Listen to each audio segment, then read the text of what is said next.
The NBA draft is tonight. It's at Barclays Center in Brooklyn. The Knicks need help. What are they going to do? They need a lot of help, and thankfully they have a lot of freedom.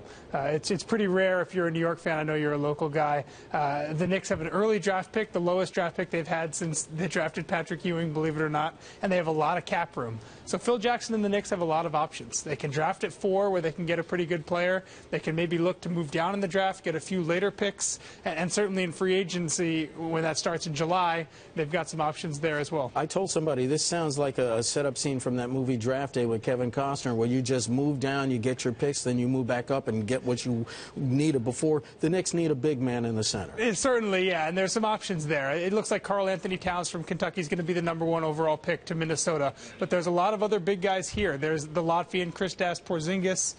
There's Willie Cauley-Stein from Kentucky.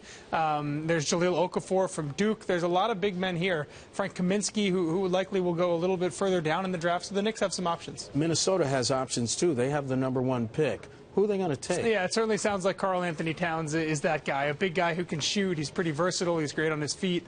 But this is a deep draft. It's from people that have been following this year in, year out. This isn't like last year where there were 2 picks and then it drops off a second tier. The top tier here is much bigger. And Eben, in about 15 seconds, you've covered this for a long time. These kids all of a sudden become millionaires.